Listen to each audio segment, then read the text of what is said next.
પોરબંદરની છબી ખરાબ હોવાથી ઉદ્યોગકારો રોકાણ કરતા ખચકાય છે અને આ મોટું નિવેદન આપ્યું છે પોરબંદરની મુલાકાતે આવેલા કેન્દ્રીય પ્રધાન અને સાંસદ મનસુખ માંડવિયાએ। એક જાહેર કાર્યક્રમના મંચ પરથી ઔદ્યોગિક વિકાસ મુદ્દે બોલતા માંડવિયાએ કાયદો હાથમાં લેનારા તત્વોને સાનમાં સમજાવવાનો પ્રયાસ કર્યો અને જણાવ્યું હતું કે કાયદો વ્યવસ્થાનું પોતાનું કામ કરશે અને કાયદો હાથમાં લેનારા તત્વોની ભલામણ કે બચાવવાનો પ્રયાસ નહીં થાય। માંડવિયાએ દાવો કર્યો હતો કે કેટલાક લોકોના ભાગે પોરબંદર વિકાસથી વંચિત નહીં રહે અને હવે પોરબંદરની જનતા સહયોગ કરશે કે પરંતુ સહન નહીં કરે।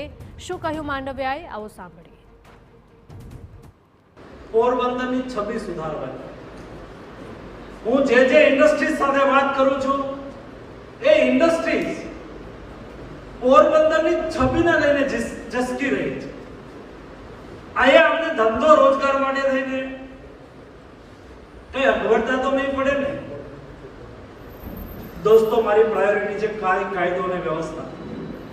મેં કલેક્ટર શ્રી, ડીડીઓ શ્રી અને એસપી શ્રીને સૂચના આપી છે કાયદો અને વ્યવસ્થાને લઈને પોરબંદર જિલ્લાની અંદર કોઈ પ્રશ્ન ઉપસ્થિત નહીં થવો જોઈએ।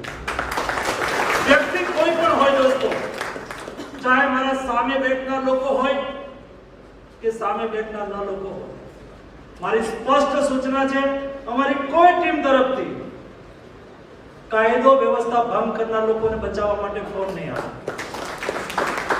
દોસ્તો, ઔદ્યોગિક વિકાસ કરવો હોય તો લોકોને આપણે આવકારવા પડશે અને આવકારવા માટે થઈને આપણે આપણો માઇન્ડસેટ બદલવો પડશે।